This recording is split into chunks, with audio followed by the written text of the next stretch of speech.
The espresso machine hissed behind Kendra Holloway as she froze mid-motion. Her hand gripped a ceramic mug so tight her knuckles went pale. The smell of fresh coffee filled the warm Brooklyn cafe, mixing with the scent of the cinnamon rolls she had pulled from the oven 20 minutes ago. Edison bulbs cast golden light across exposed brick walls. Soft jazz played from the speakers. Everything was perfect. Everything was normal. Until he walked in. Standing in the doorway of Honey and Steam, silhouetted against the gray November afternoon, was the one man Kendra had spent 5 years running from. Siwoo Dong, Korean Mafia boss, the most dangerous man she had ever known, the father of her son. And he was staring directly at the little boy sitting at the corner table. Kendra stopped breathing. Micah sat by the window at his favorite spot, the small wooden table with the wobbly leg she kept forgetting to fix. He was eating orange slices, his little fingers sticky with juice. He was humming a song from his favorite cartoon. He was completely unaware that his entire world was about to collapse. Siwoo stepped forward. His Italian leather shoes clicked against the hardwood floor. Behind him, 2 men in dark suits flanked the entrance, their faces blank and threatening. Bodyguards. Of course he traveled with bodyguards. He was the head of one of the most powerful crime families on the West Coast. The years had been kind to him. He was 37 now, still devastatingly handsome in that sharp, dangerous way that had first drawn Kendra to him. His black suit was perfectly tailored, probably cost more than her monthly rent. A crisp white shirt lay open at the collar. A distinctive gold ring glinted on his finger. His jaw was set hard, and his dark eyes moved slowly from Micah back to Kendra. She watched recognition dawn across his face like a death sentence. The boy had his father's exact jawline, his father's precise nose, the same shape of his eyes, though lighter in color. The same distinctive birthmark behind his left ear that Siwoo had, that his father had, that his grandfather had.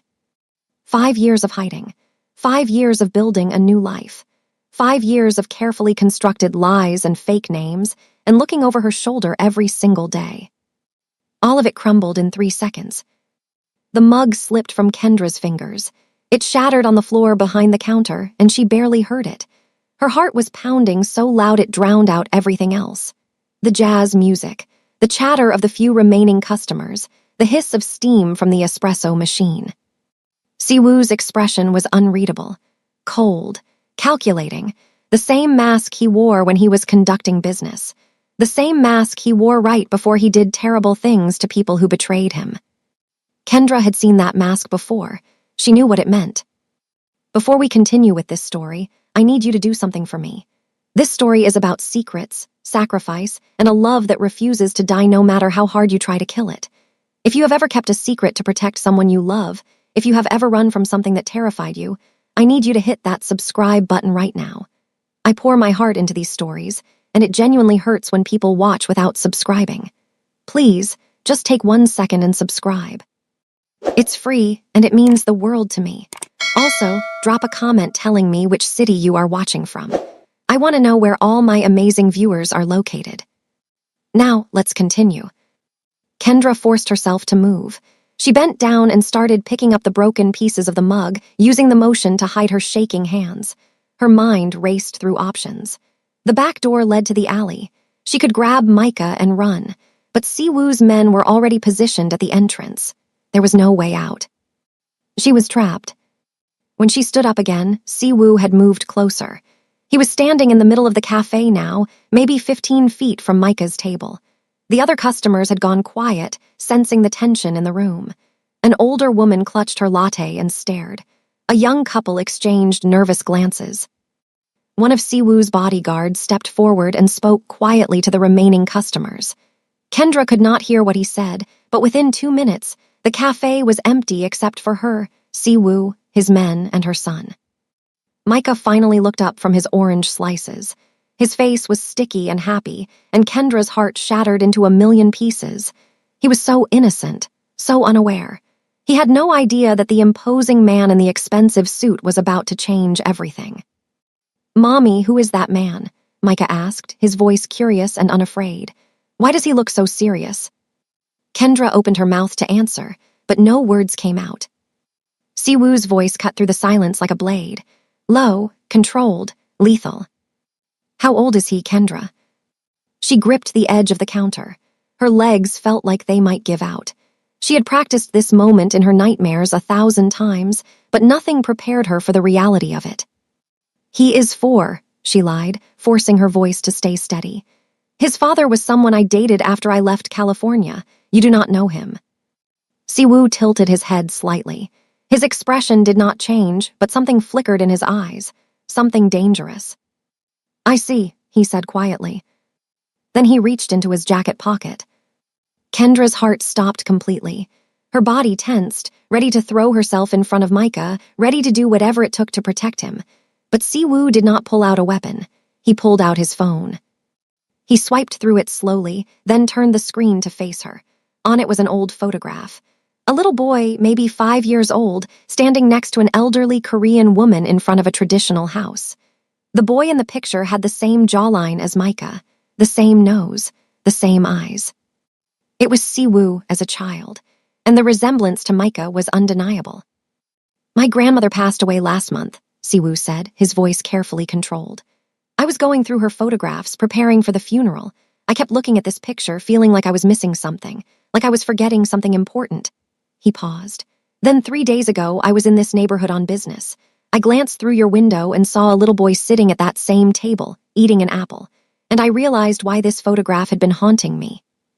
Kendra's legs buckled. She caught herself on the counter, barely staying upright. He is 5 years old, is he not, Kendra? Siwoo continued, stepping closer. He was born approximately 9 months after you disappeared from Lowe's Angels, after you vanished from my life without a trace, without a word, without any explanation. His voice cracked slightly, the first sign of emotion breaking through his mask. You took my son from me. You hid him for 5 years. And now you stand there and lie to my face about his age, about his father, about everything. Micah slid down from his chair, his orange forgotten.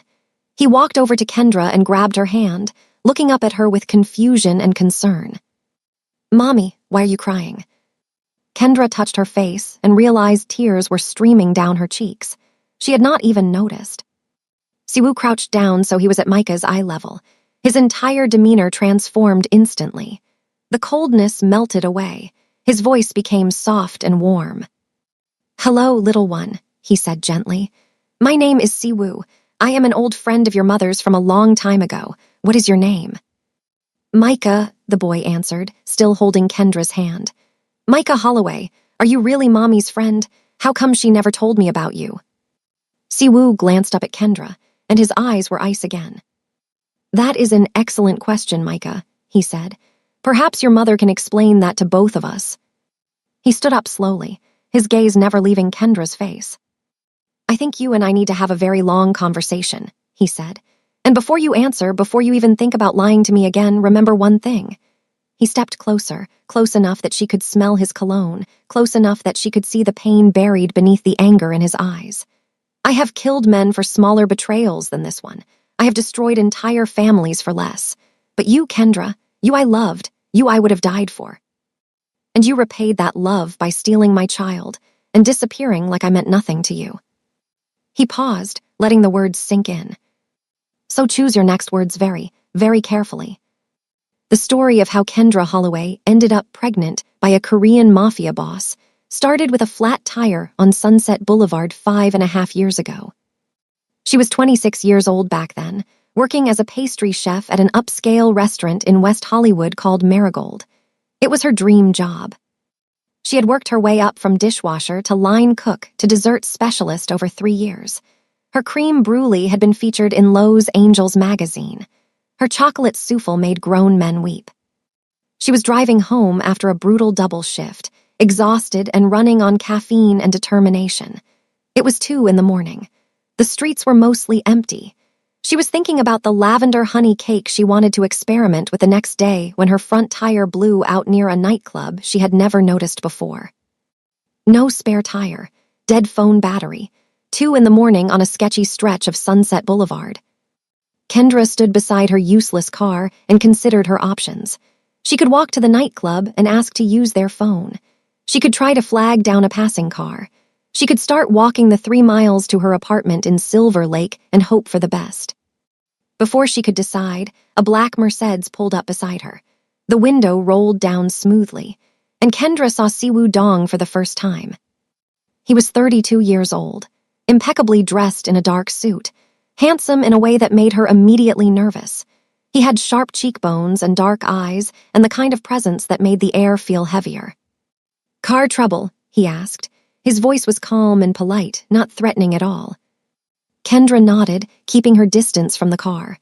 "Flat tire, dead phone. I am trying to figure out my next move." He studied her for a moment, then pulled his car to the curb and got out. He walked over to her car, examined the tire, and shook his head. "This tire is destroyed. You will need a tow." He pulled out his phone and made a call in Korean, speaking rapidly. When he hung up, he said, "A tow truck will be here in 20 minutes. In the meantime, may I offer you a ride home?" Every instinct Kendra had screamed at her to say no. Strange man, expensive car, middle of the night. This was how horror movies started. But there was something about him, something in the calm politeness of his voice, something in the way he kept a respectful distance, not crowding her, not pressuring her, something that made her trust him despite her better judgment. "Okay," she said, "thank you." He drove her to her apartment in Silver Lake. He did not try anything. He did not ask for her number. He did not make any inappropriate comments. He simply drove, making polite small talk about Los Angeles traffic and the weather, and when they arrived at her building, he waited until she was safely inside before driving away. Kendra assumed she would never see him again.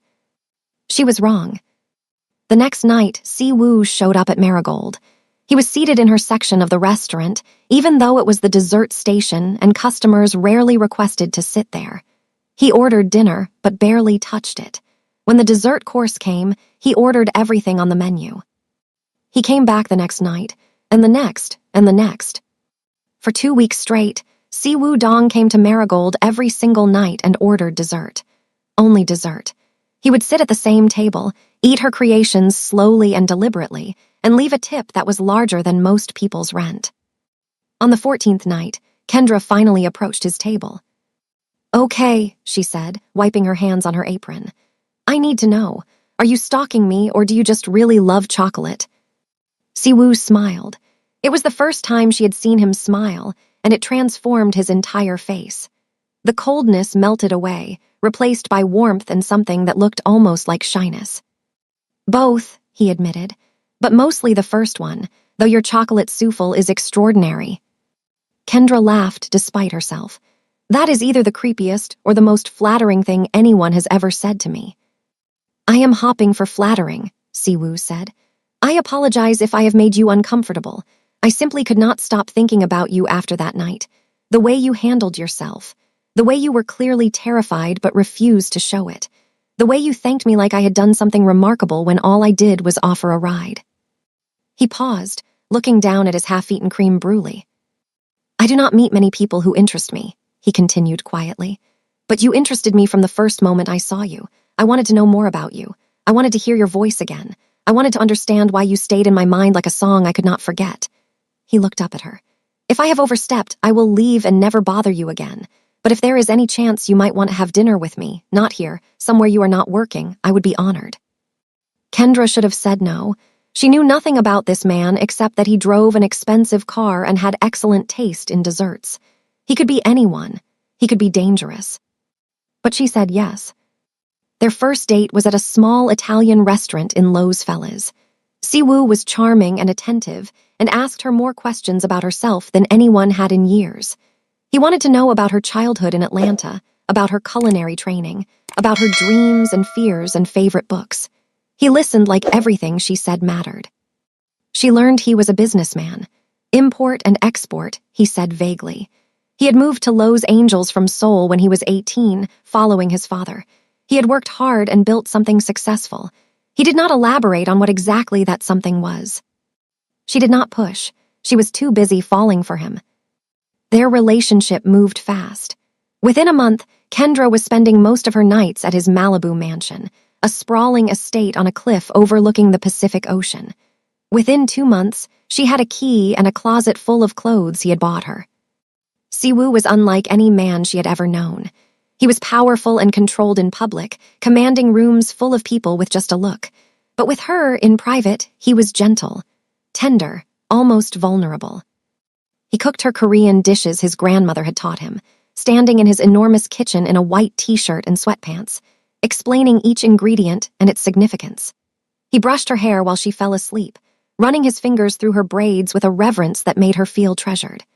He told her things he said he had never told anyone, about his cold father, about his beloved grandmother, about the loneliness of being powerful in a world that feared him. "You make me feel human," he told her one night, holding her close in his massive bed while the ocean crashed against the cliffs below.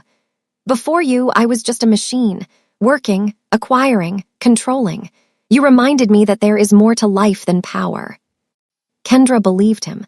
She loved him with everything she had. And then, 3 months into their relationship, she discovered the truth about what he really did. It was a late night at the mansion. Kendra had fallen asleep in the bedroom and woken up around 2 in the morning to find Siwoo's side of the bed empty. She went looking for him, wandering through the dark hallways of the enormous house. She heard raised voices coming from his office, angry voices. She should have turned around. She should have gone back to bed, but something pulled her forward. She pushed open the wrong door at the worst possible moment. Siwoo was standing in the center of the room, a gun in his hand. At his feet, a man knelt on the marble floor, bleeding from a wound on his head. 2 of Siwoo's guards stood nearby, watching impassively.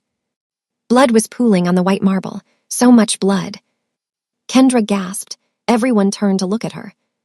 For one terrible moment, Siwoo's face was completely blank. He looked at her like she was a stranger, like she was a problem to be solved. Then the mask cracked, and she saw horror in his eyes, horror that she had seen this, horror that she now knew what he was. The guards moved toward her, but Siwoo held up his hand. "Leave us," he said quietly. The guards dragged the bleeding man out of the room. Kendra stood frozen in the doorway, unable to move, unable to speak, unable to process what she had just witnessed.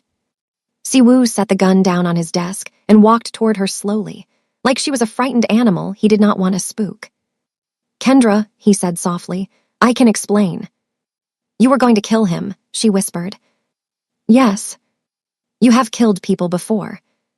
A pause. "Yes." "Who are you? What are you?" Siwoo stopped a few feet away from her. His face was pained. "I am the head of the Dong family," he said quietly.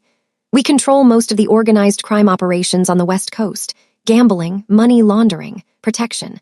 Other things I will not burden you with." He paused. "I am what most people would call a mafia boss, Kendra. I have done terrible things. I have ordered terrible things. I have built an empire on fear and violence and blood." Kendra's legs gave out. She slid down the doorframe until she was sitting on the floor. "I understand if you want to leave," Siwoo continued, his voice breaking slightly. "I understand if you hate me now. I understand if everything we had is destroyed." He crouched down in front of her. "But I need you to know that I never lied to you about the important things. I love you, Kendra. I have never loved anyone before you. I will never love anyone after you. And I would burn the entire world down to keep you safe." Kendra looked at him. At this man she thought she knew. At this stranger with blood on his shoes. She should have left. She should have run screaming into the night and never looked back. Instead, she stayed. For 2 more months, she stayed, because despite everything, she loved him. Because when they were alone together, he was still gentle.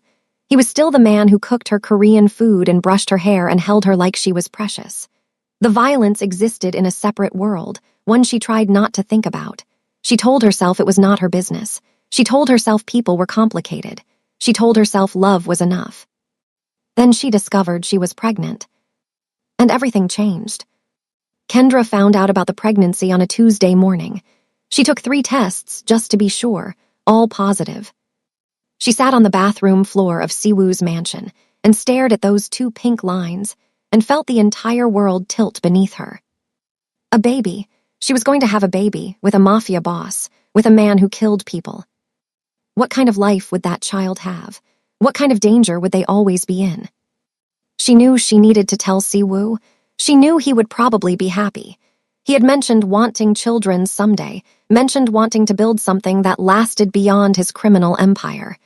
He would protect her and the baby with everything he had. But something held her back, something she could not name.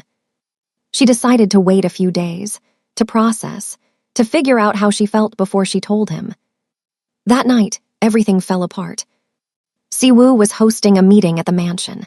Important people from his organization, men Kendra usually avoided. She was supposed to stay in the bedroom wing, away from the business. But she got thirsty. She went to the kitchen for water. She took a wrong turn. She ended up outside Siwoo's office again. This time, she did not open the door. She just stood in the hallway and listened to the voices drifting through the crack. Siwoo's lieutenant, a man named Park, was speaking. The Baron family knows about the woman. They have been asking questions, taking photographs. They think she is your weakness. They are correct, Siwoo replied calmly. Then we need to discuss options. If she becomes a liability. A long pause. What kind of options? Siwoo asked. We could relocate her. Give her a new identity somewhere far away. Or we could handle it more permanently. Make sure she can never be used against you. Kendra's blood ran cold. Handle it more permanently. She knew what that meant. She had seen the blood on the marble floor.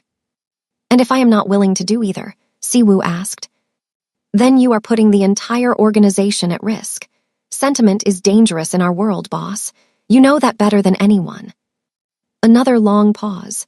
Kendra pressed her hand against her stomach, against the tiny life growing inside her, and felt terror like she had never known. I will think about it, Siwoo finally said. Kendra did not wait to hear more. She went back to the bedroom. She packed a bag with shaking hands. She took $10,000 from the safe where Siwoo kept emergency cash. She wrote a note that said only "I'm sorry" and left it on his pillow. Then she climbed out the window, dropped into the garden below, and ran. She did not look back. The first year was the hardest. Kendra moved constantly. Detroit first, where she had a cousin who let her stay for a few weeks. Then Chicago, where she worked under the table at a bakery until her stomach got too big to hide. Then Philadelphia, where she gave birth to Micah in a hospital where no one knew her name. She named him Micah because it meant, who is like God, and she needed to believe in something bigger than herself. She gave him her mother's maiden name, Holloway, instead of her own. For the first year of Micah's life, Kendra barely slept. She watched the news constantly, expecting to see Siwoo's face. She scanned every crowd for his men. She flinched at every black car, every Asian man in a suit, every knock on the door. The fear never fully went away, but eventually it dulled enough for her to start building a life. She ended up in Brooklyn almost by accident. She was passing through New York on her way to Boston when she saw a "For Lease" sign in the window of a small storefront in Williamsburg. The neighborhood was trendy and expensive, but the building was old and neglected. The landlord was desperate. Kendra used the last of her stolen money to secure the lease and buy basic equipment. She named the cafe Honey and Steam after her two favorite things about baking. She worked 18-hour days for the first 2 years, building a customer base from scratch. She made everything herself, from the croissants to the specialty coffee drinks. She learned to roast her own beans. She cultivated relationships with local suppliers. Slowly, impossibly, she built something good. Micah grew up in that cafe. He took his first steps behind the counter. He said his first word, "cookie," while reaching for a chocolate chip cookie she had just pulled from the oven. He learned to count by counting coffee beans. He learned to read by sounding out the menu board. He was a happy child, curious and kind and full of joy. He had his father's intelligence, his father's intensity, but none of his father's darkness. At least none that Kendra could see. She told him his father had died before he was born. A car accident, quick and painless. She hated lying to him, but she did not know what else to do. How do you explain to a child that his father is a murderer? How do you explain that she ran to protect him from that life? She did not date. She did not make close friends except for Jocelyn, a photographer she met at a neighborhood block party who became her emergency contact and babysitter, and the closest thing to family she had in New York. She kept everyone at a distance because distance was safe. For 5 years, she lived in fear, but she also lived in hope. Hope that she had escaped. Hope that Siwoo had forgotten about her. Hope that Micah would grow up normal and safe and free. She should have known that hope was a luxury she could not afford. Back in the present, The cafe was silent except for the soft hum of the refrigerator behind the counter. Siwoo had closed the shop. His men stood guard at the doors. Micah had been gently persuaded to go into the back kitchen with a chocolate croissant and Kendra's phone, watching cartoons while the adults talked. Kendra and Siwoo sat across from each other at the wobbly table by the window, the same table where Micah had been eating orange slices when his father walked in. Kendra told him everything. She told him about overhearing the conversation between him and Park, about believing she was a liability that needed to be handled, about the terror of those first months alone and pregnant, about Detroit and Chicago and Philadelphia, about building a new life brick by brick in Brooklyn. Siwoo listened without interrupting. His face was a mask, revealing nothing. When she finished, he was silent for a long moment. "The conversation you overheard," he finally said, "was about a different woman." Kendra blinked. "What?" "One of my men, Lieutenant Cho, had been having an affair with a woman who turned out to be an FBI informant. She was gathering evidence to bring down the organization. Park was discussing how to handle that situation." Siwoo paused. "She was the liability we were discussing, not you, never you." The floor tilted beneath Kendra. "I would have died before I let anyone harm you," Siwoo continued, his voice rough with emotion. "I spent 2 years looking for you after you disappeared.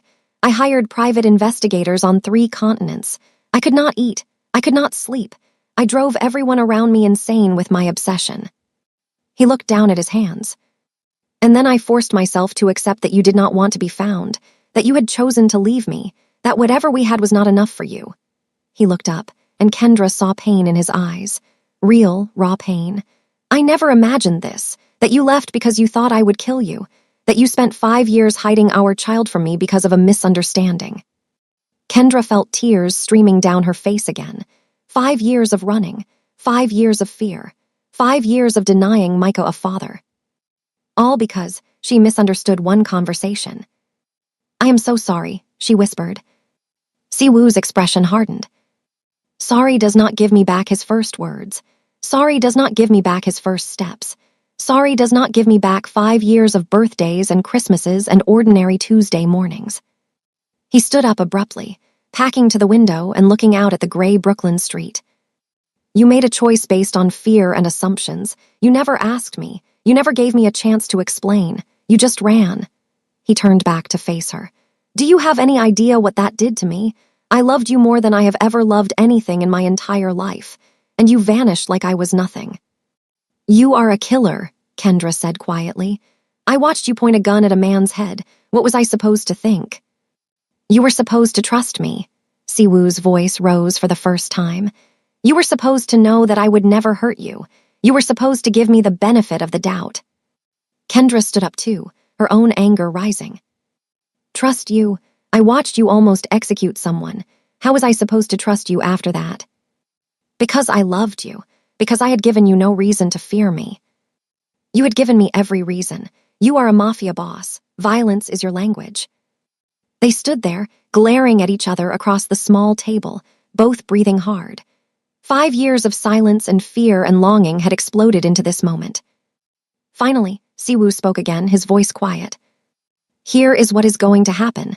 You and Micah are coming back to Los Angeles with me.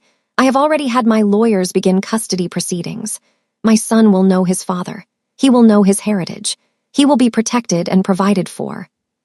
"No," Kendra said immediately. "You cannot just take us. I have a life here, a business, friends." "You have nothing I cannot replicate 10 times over in California." Siwoo stepped closer. "You can fight me on this, Kendra, but I promise you, if you do, I will use every resource I have to win. The courts, the lawyers, everything. You hid my child from me for 5 years. No judge will look kindly on that." Kendra's blood ran cold. She knew he was right. She knew how this would look in a custody battle. Unfit mother who kidnapped a child and fled across the country. "Please," she said softly, "do not do this. Do not take him from me." Siwoo's expression flickered. For a moment, she saw the man she had loved beneath the mask. "I am not trying to take him from you," he said quietly. "I am trying to give him a father. I am trying to be part of his life. You can fight me, or you can work with me.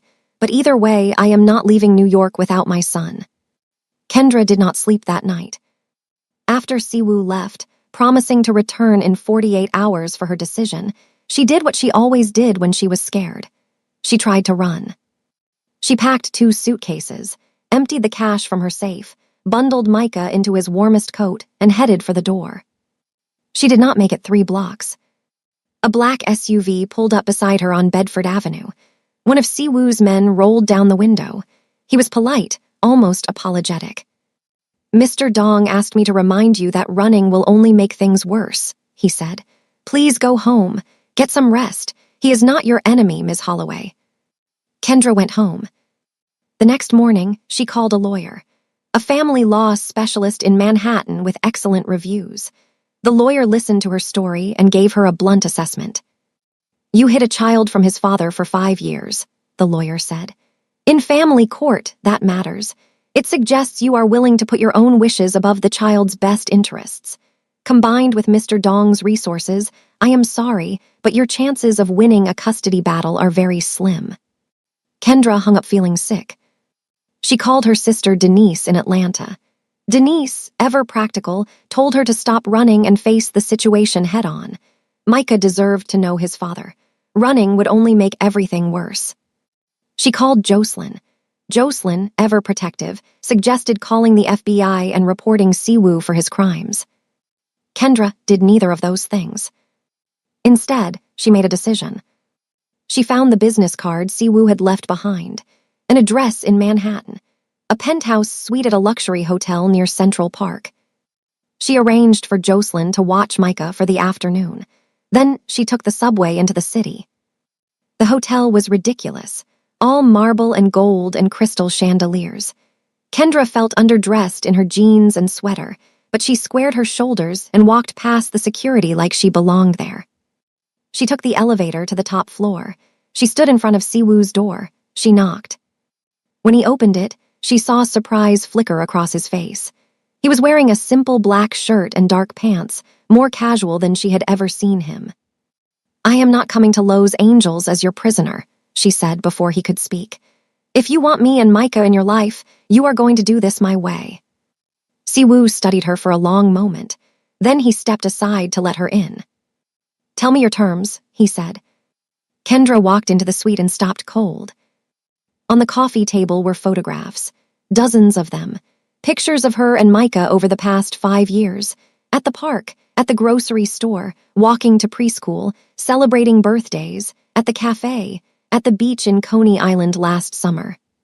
Siwoo had been watching them. "You knew," she said quietly. "You have known about Micah for longer than 3 days." Siwoo closed the door behind her. 8 months, he admitted. "One of my investigators found you by accident while working an unrelated case. I flew out immediately. I saw Micah through the cafe window." He paused. "I watched you both for 3 days before I returned to Los Angeles."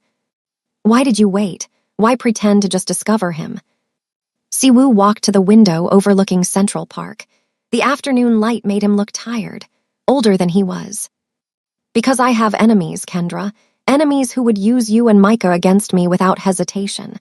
I needed time to ensure your safety, to put protections in place, to eliminate certain threats." Kendra's stomach dropped. "What threats?" Siwoo turned to face her. "A man named Victor Choi. He runs a rival crime family based in San Francisco. He has been trying to destroy me for years. 3 years ago, I took something from him, something valuable. He has never forgiven me." "What did you take?" "His territory in Seattle, his most profitable gambling operation, several of his key lieutenants who now work for me." Siwoo paused. "He has been waiting for an opportunity to hurt me. 2 months ago, he discovered you and Micah exist." The room suddenly felt very cold. "Victor has people in New York," Siwoo continued. "They have been watching you, waiting, planning." "Planning what?" "To take you, both of you, to use you as leverage against me, to force me to surrender everything I have built or watch my son suffer." Kendra sat down heavily on the nearest chair. Her legs would not hold her anymore. "The man who delivered coffee beans to your cafe last week," Siwoo said quietly. "The new family that moved into the apartment above yours. The woman who has been bringing her daughter to your weekend story time sessions.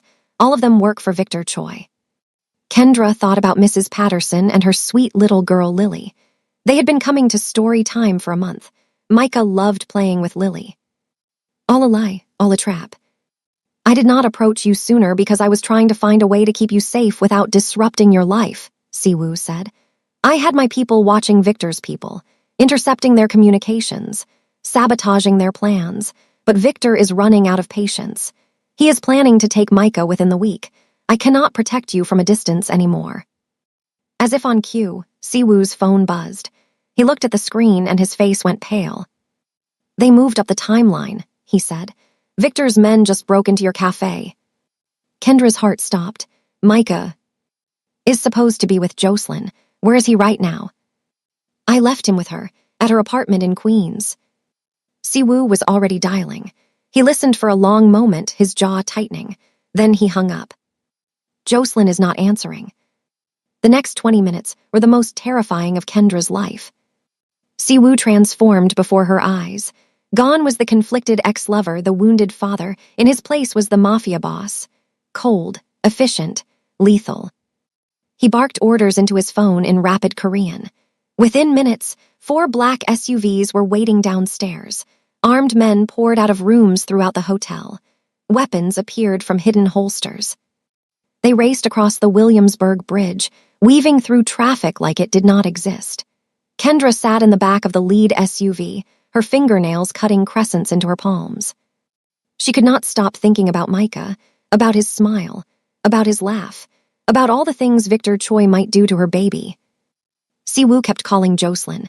No answer, no answer, no answer. Then, finally, a pickup. I cannot talk long, Jocelyn whispered. Her voice was shaking. 2 men followed us from the park. We are hiding in a bathroom at a restaurant in Cobble Hill. I do not know how long before they find us. Which restaurant? Siwoo demanded. The Italian place on Smith Street. Bella Luna, please hurry. Micah is scared. I am scared, please. Siwoo redirected the convoy. They arrived at Bella Luna 8 minutes later. Kendra saw 2 men in dark suits circling the building, peering in windows, checking exits. Victor's men. What happened next was fast and brutal. Siwoo's men moved like shadows. Silent, precise, deadly. There were no gunshots, no screaming, just quick, efficient violence that ended before Kendra fully processed it was happening. Then Siwoo himself disappeared into the restaurant. Kendra waited in the SUV, her heart pounding so hard she thought it might explode. Minutes passed. Each second felt like an hour. The restaurant door opened. Siwoo emerged with Micah in his arms. Micah was crying, his face pressed against Siwoo's shoulder, his little body shaking.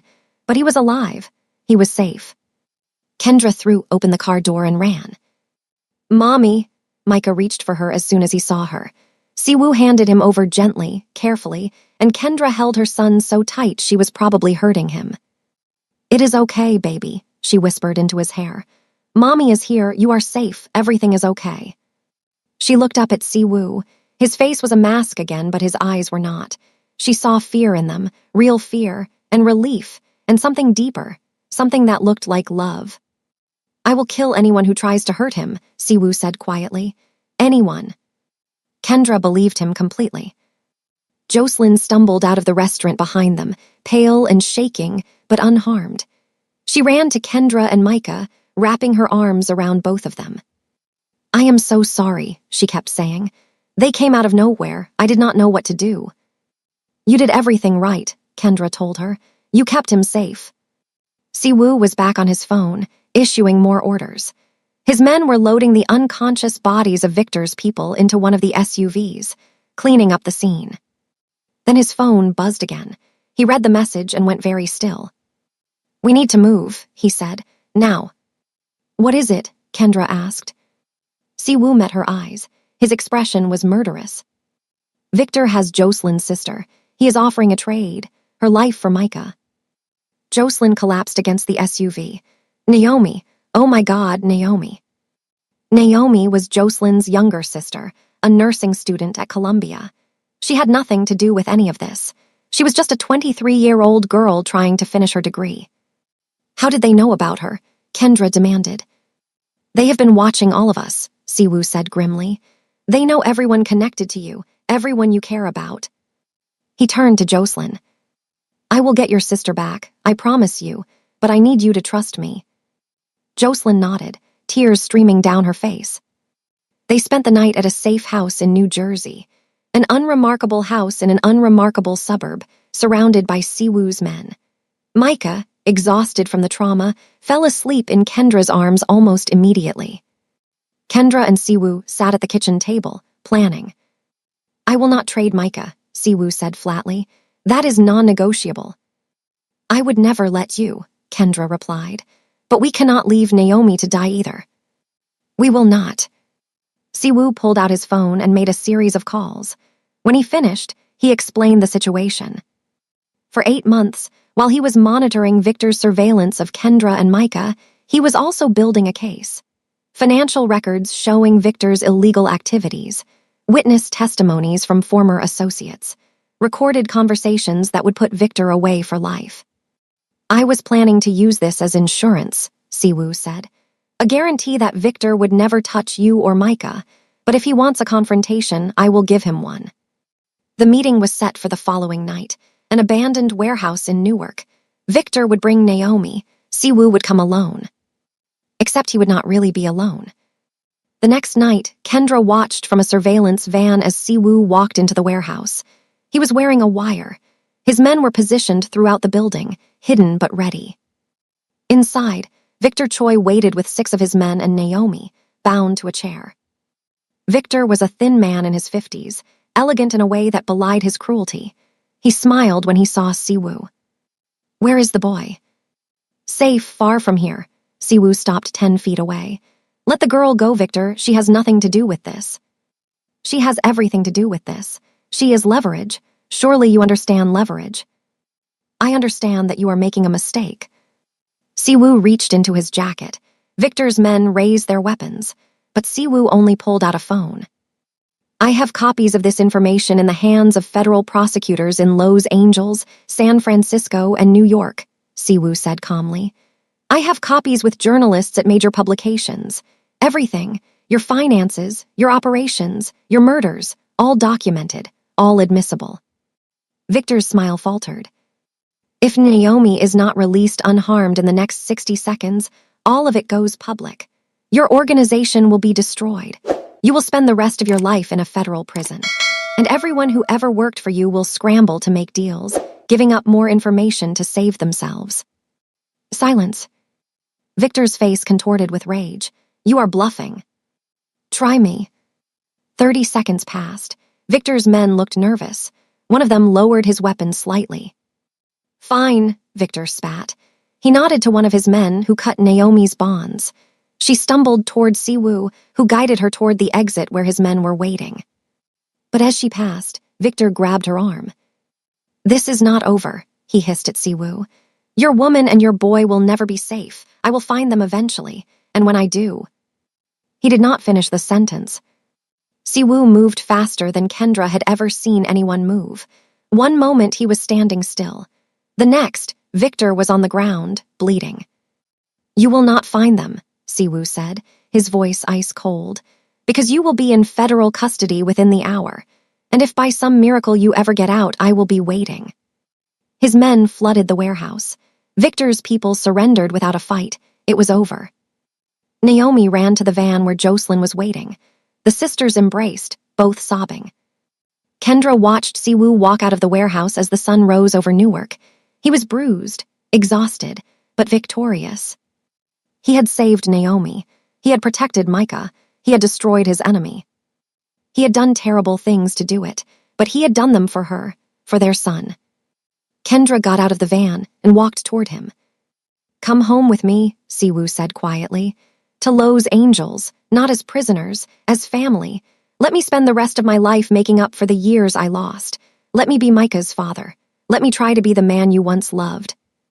Kendra looked at him, at this dangerous, powerful, terrifying man who had just moved heaven and earth to protect her child. Her son's father. The man she had never stopped loving, no matter how hard she tried. She did not answer, not yet, but she took his hand. It was a start. 3 months later, Los Angeles, California. Kendra stood on the deck of a beautiful house in the Hollywood Hills, watching Micah play in the backyard with a golden retriever puppy named Machi.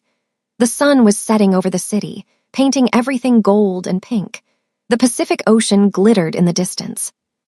She had not agreed to come back to Los Angeles immediately after that night in Newark.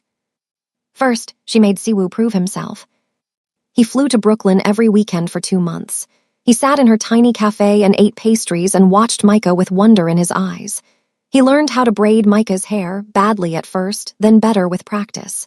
He read bedtime stories in both English and Korean. He did not pressure Kendra for anything. He did not demand. He did not threaten. He just showed up, again and again.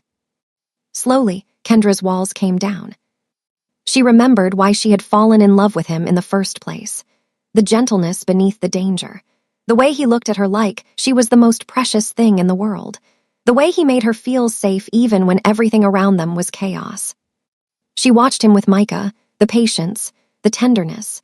The way his whole face softened when Micah laughed. Siwoo was not a good man, but he was a good father, and that mattered. On the last weekend, before she finally agreed to move, Siwoo took her to dinner at a rooftop restaurant overlooking Manhattan, the same neighborhood where they had confronted each other just weeks before. At the end of the meal, he got down on one knee. "I know I have no right to ask you this," he said.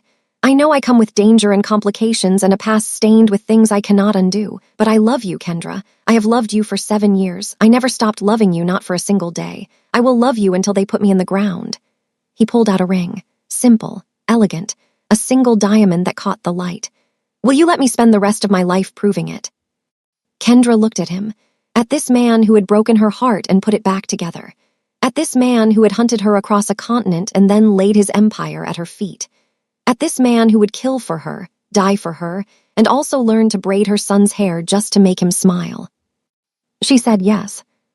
The wedding was small, just family and close friends at an estate in Napa Valley. Denise flew in from Atlanta with her husband and kids. Jocelyn stood as maid of honor. Naomi, fully recovered from her ordeal, served as a bridesmaid. Siwoo's grandmother's ring served as Kendra's something old, passed down from Seoul to Los Angeles to this moment. Micah served as ring bearer. He almost dropped the rings twice, tripping over his own feet in his tiny tuxedo. Everyone laughed, including Siwoo, whose smile was bigger than Kendra had ever seen it. They honeymooned in Jeju Island, off the coast of South Korea. Micah came with them, because neither Kendra nor Siwoo could bear to be separated from him. They explored volcanic caves and swam in crystal-clear waters and ate the best seafood of their lives. Micah learned to say, "I love you" in Korean, and Siwoo cried the first time he heard it. Now they were home, in this house that Siwoo had bought specifically for them, away from the Malibu mansion with its memories of blood and fear. A fresh start, a new chapter. Siwoo still ran his empire. He still made decisions Kendra did not ask about. He still carried the weight of a violent legacy on his shoulders. But he had drawn a bright line between his business and his family. Micah would never know the details. Kendra would never be in danger again. He had made sure of that. Victor Choi was serving a life sentence in federal prison. His organization had crumbled without him. The threats had been neutralized. The enemies had been destroyed. They were safe. The sliding door opened behind Kendra, and Siwoo stepped onto the deck. He wrapped his arms around her from behind, pulling her close against his chest. "What are you thinking about?" he asked softly. "Everything," she said. "The past, the future, how strange life is, how terrifying those years were, how I never thought I would end up here." "Where is here?" She turned in his arms to face him. "Happy," she said. "Safe home with you." Siwoo smiled, that rare, beautiful smile that transformed his whole face. "I spent 5 years missing you," he said. "I spent 5 years feeling like half of me was gone. I never want to feel that way again." "You will not," Kendra promised. "I am not running anymore. I am exactly where I want to be." Micah's laughter rang out across the backyard as Machi knocked him over and licked his face. Kendra and Siwoo turned to watch their son, their miracle, the living proof that something beautiful could grow from fear and pain and misunderstanding. "He is happy," Siwoo said quietly. He is, Kendra agreed. Because of you, because you protected him, because you built a life for him even when you were terrified. Kendra shook her head. Because of both of us, because you found us, because you fought for us. Siwoo pulled her closer, resting his chin on top of her head. I will always fight for you, he said. Both of you, for the rest of my life. The sun sank below the horizon, leaving the sky streaked with purple and orange. Micah ran toward them, the puppy at his heels, demanding that they come play. Siwoo picked him up and swung him around, making him shriek with delight. Kendra watched them together, her husband and her son, and felt something she had not felt in years. Peace. She spent 5 years running from this man, 5 years hiding their son, 5 years convinced she had made the right choice. She had been wrong. Some loves were worth the risk. Some families were worth fighting for. Some secrets, when finally revealed, led not to destruction but to redemption. Kendra Holloway stopped running. She stopped hiding. She stopped being afraid. And she finally found home. Thank you so much for watching this story until the very end. If you felt something, anything at all, please hit that subscribe button and leave a comment telling me your favorite part. I read every single comment, and they mean the world to me. Also, let me know what city you are watching from. I love knowing where all my amazing viewers are located. Until next time, stay blessed, stay safe, and remember that love always finds a way.